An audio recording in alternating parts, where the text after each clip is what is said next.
Entrevista. Nós estamos aqui ao nosso lado com o nosso amigo e irmão Paulo, que vai nos falar a respeito dessa figura impoluta, deste personagem extraordinário da história do Espiritismo, Allan Kardec. Paulo, primeiramente, sobre a Revista Espírita.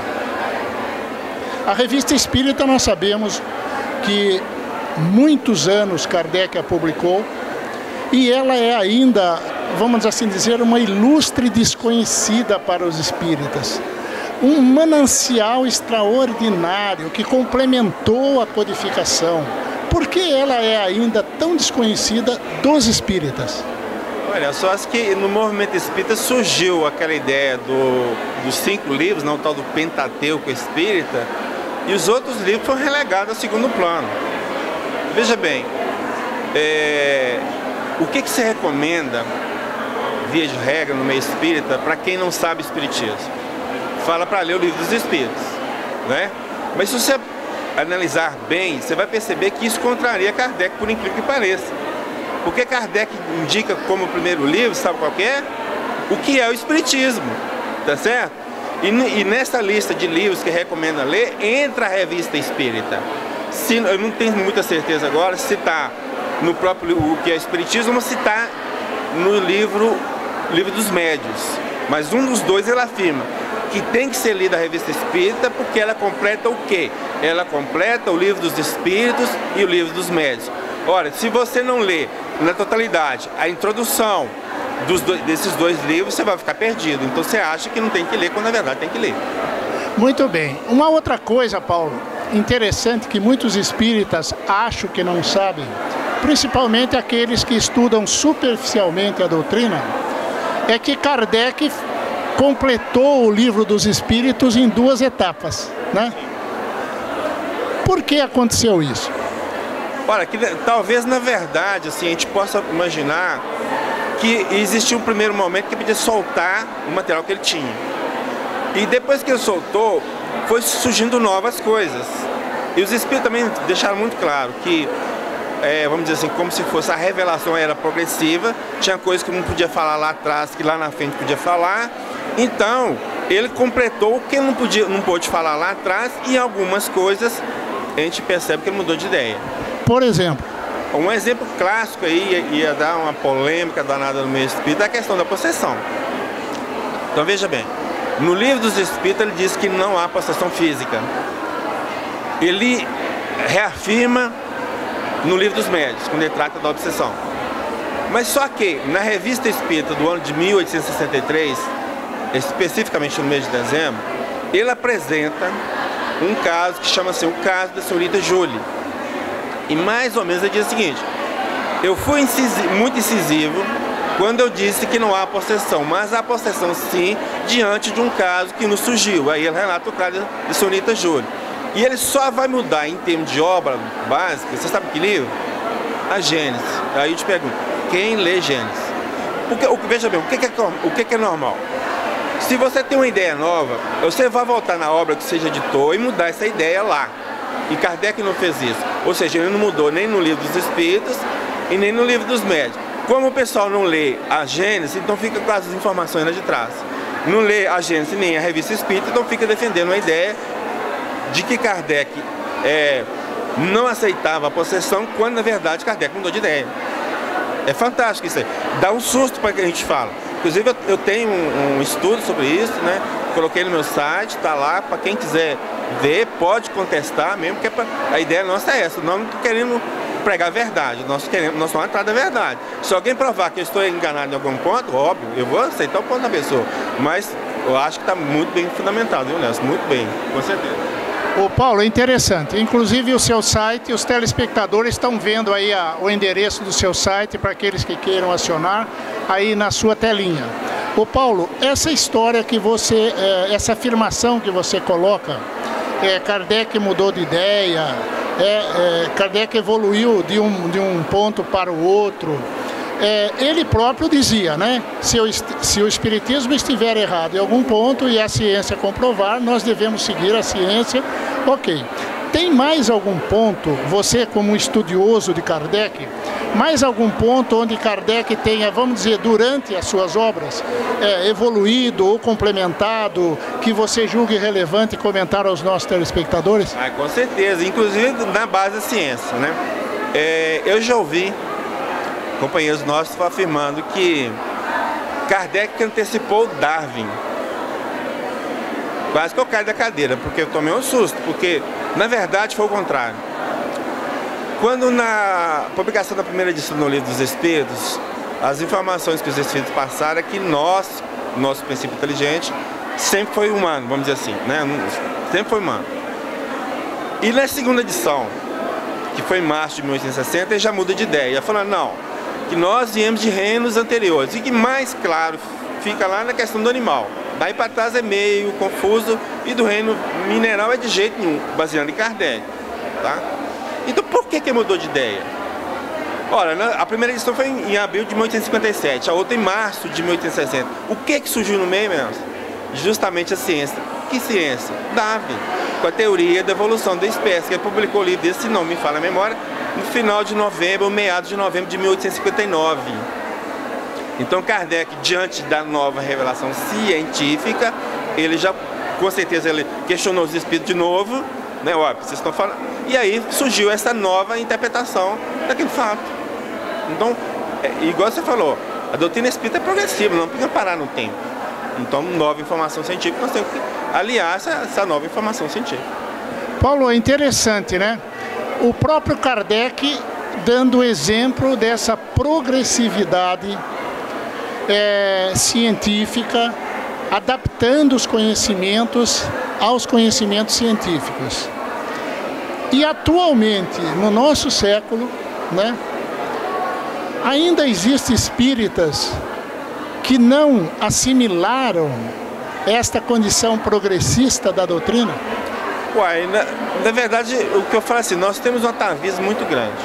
A maioria dos espíritas, nós viemos de outras religiões, cheia de dogmas, então nós estamos dogmatizando. Até essa questão que eu te falei do Pentateuco espírita, de onde vem a palavra Pentateuco?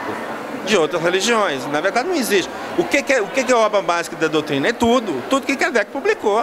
Não tem como tirar nada, porque uma coisa complementa a outra. Entende? Você só vai entender o conjunto a partir do momento que você lê tudo. Não tem como você ler uma coisa isolada. Até, por exemplo, se você pegar o Evangelho segundo o Espiritismo, você pegar a Gênesis, você pegar o Céu e o Inferno, o Livro dos Médiuns, o próprio Kardec fala que é complemento ou desdobramento de quê? Do Livro dos Espíritos. Então não adianta você ler os Espíritos se não ler o resto, né? Aí você vai ficar todo enrolado. Ô Paulo, você como estudioso de Kardec, França, né? França como, vamos dizer, o berço do Espiritismo, situando geograficamente. No entanto, o Espiritismo não floresceu na França, né? Como berço. Qual a sua opinião sobre isso? Nessa verdade, é um assunto talvez que a gente tem que pesquisar mais para saber o porquê. Mas em linhas gerais, a gente pensa o seguinte, tem aquele ditado, que santo de casa não faz milagre.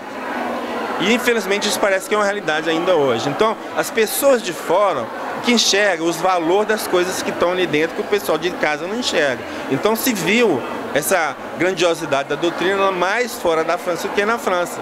E agora o que aconteceu? Parece que o Brasil abraçou essa causa, né? E nós estamos mandando de volta, né? Estamos mandando tudo de volta para fora. Então mais cedo ou mais tarde, como a ciência vai provar, para mim, eu não tenho dúvida nenhuma, da imortalidade da alma e da reencarnação. Aliás, eu acho que já tem prova, na verdade eu acho que tem prova, mas isso vai ser uma prova assim, tão retundante que não tem como contestar, então aí eles vão ver que Kardec tinha razão, vão chorar o leite derramado, né, Nelson? Porque não tem outro jeito, né?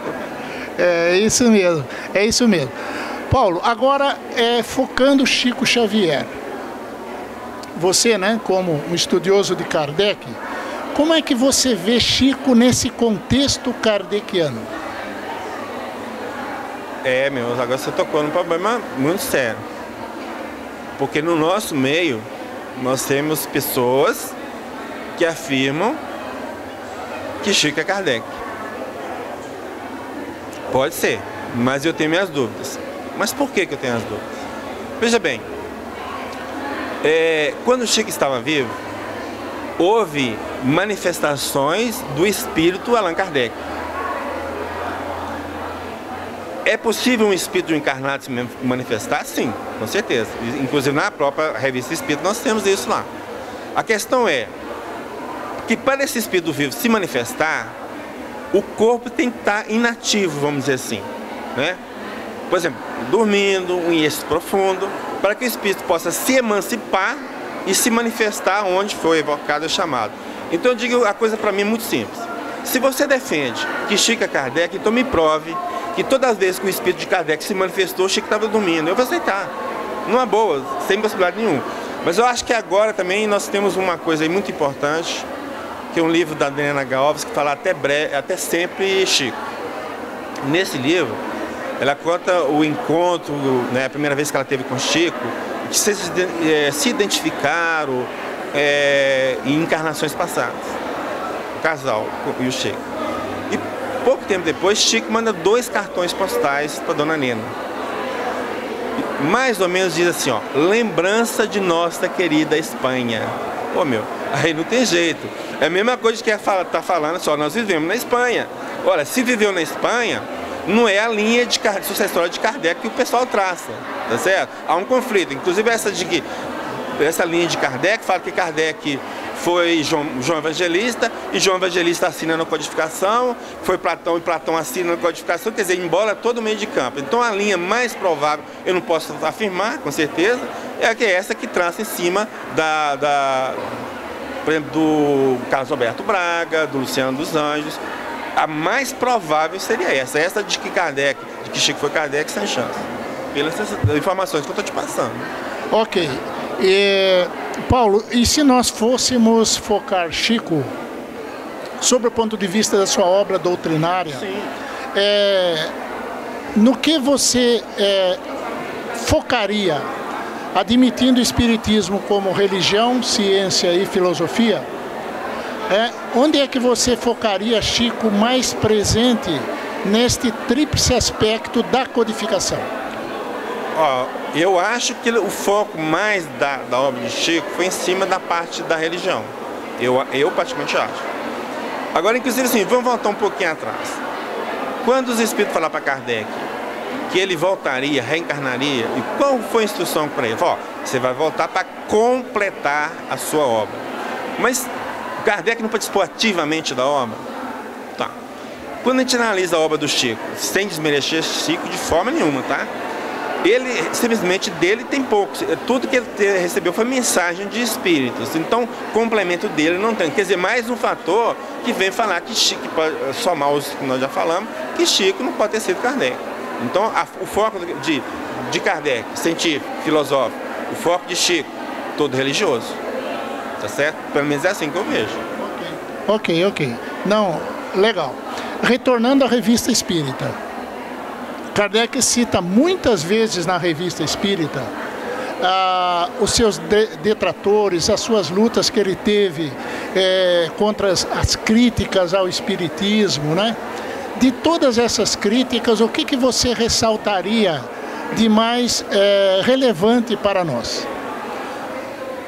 O primeiro ponto que eu acho interessante é o seguinte, que a gente ouve muito no movimento espírita, as pessoas falarem o seguinte, que nós não precisamos de defender a doutrina espírita. Que Kardec nunca defendeu a doutrina espírita. Aí eu volto à questão, não lê a Revista Espírita. Pra você tem ideia, eu tomei de implicância, né? E levantei todas as falas de Kardec que contestam alguma coisa, né? E todas as coisas que ele colocou lá na revista que um espírita contestou, quer dizer, você colocou lá e assinou embaixo. Você sabe quantas páginas deu no tamanho A4? 340 páginas. Então, em forma de livro, arredondando aí, dá umas quase 800 páginas. Então é material muito grande. Quando ele ouvia, ou tinha notícia de que um bispo falava do contra-espiritismo dentro do sermão dele, ele tinha notícia do sermão, ele contestava o sermão na Revista Espírita. Quem sabe disso? Ninguém sabe, pois justamente o problema, não lê Revista Espírita. Então Kardec foi combativo, obviamente que ele nunca desceu o nível. Aí o cara falou assim, o Espiritismo não é obra do demônio. Não, o Kardec falou assim, não, a sua religião que é obra do demônio. Ele nunca falou isso. mas foi na moral, contestando item a item dentro da classe que precisa ser tratada das pessoas. Então, quem lê a revista Espírita vai perceber esse Kardec como ativo, não deixava nada passar batido, falava mesmo, com nível muito elevado. Isso é fantástico na doutrina espírita. Você acha que dentro desse aspecto, desse assunto, o Auto de Fé de Barcelona, ele foi preparado pelo plano espiritual? Se a gente analisar a repercussão que aconteceu depois, assim, em termos de divulgação do espiritismo, aquilo foi preparado mesmo, né? Tanto que os espíritos falam, o espírito de verdade, se não me fala a memória, fala, Kardec, ó, deixa quieto, que o bem é muito maior do que o prejuízo que eles vão causar, deixa quieto, não fala nada, deixa quieto. Paulo, tá legal o nosso papo aqui, viu? Tá bem legal, mas nós temos aí o nosso tempo se esgotando, e eu pediria para você, principalmente aos jovens que hoje está florescendo um movimento muito saudável no meio espírita, esses jovens que querem estudar, que querem evoluir e disseminar a doutrina espírita, sobretudo para si próprio e para os seus semelhantes, o que você diria dentro desse contexto kardeciano, da obra kardeciana, aos jovens espíritas? Uma coisa que eu sempre percebo e que eu acho que para mim o espiritismo tem um quê a mais, é a questão da liberdade de pensamento. Então, o jovem, o que tem que buscar? Essa liberdade de pensamento e questionar tudo que foi colocado. Não tem que aceitar porque A ou B falou, até mesmo Kardec falou, tem que questionar, porque no questionamento que você vai encontrar a verdade. Tá? E você tendo a mente aberta para o questionamento, você percebe o erro muito mais fácil, Nelson. Quando a gente abre a mente para o questionamento. Quando você não abre, tudo que o cara fala, você aceita. Ah, não foi fulano, o médio tal que escreveu. Você já fica assim, pô, e daí, se ele escreveu ou não, vamos criticar. A verdade, ela não sobrevive às críticas. Então a crítica é necessária para que a verdade se surja, vamos dizer assim, de uma forma definitiva. Quem tem medo, quem proíbe, é porque não tem tanta confiança da verdade que ele defende. Tá certo? Então isso que é a minha maneira de pensar. Então é isso, é criticar tudo, não importa de quem vem. E o próprio Kardec, Paulo, se não me engano, ele colocou na Revista Espírita uma condição de que devemos, e até me parece que ele relacionou algumas obras de críticos à doutrina espírita, para que os espíritas lessem, para que pudesse questionar a própria doutrina, não é? Tem uma obra que chamou de O Catálogo Racional. Publicou, eu não sei a data exata, mas em 1869, no início talvez, porque ele desencarnou em março, né? E lá, nessa obra, ele lista os livros que deve se ler, inclusive livros contrários, né? Porque o que é interessante, você sabe o que é? É que o contrário te reforça a sua convicção, esse que é o problema. E é bom você saber o que o outro pensa, porque você desenvolve argumento para contra-argumentar o que o outro pensa. Se você não sabe o que o outro pensa, então você não tem contra-argumentar. Então eu, por exemplo, no início, quando eu comecei a escrever lá, o foco meu era o debate dentro da parte religiosa, da Bíblia e tal. Então o que aconteceu? Surgiu um livro. O livro chama A Bíblia Bom da Cá, que quem publicou o primeiro livro foi o Lamar. Então é todo em cima dessas visões críticas que a gente começou a observar, em cima desses debates com os pessoal. Quer dizer, só faz você crescer em termos de conhecimento e de percepção. Não é fantástico, com certeza. A crítica é fundamental.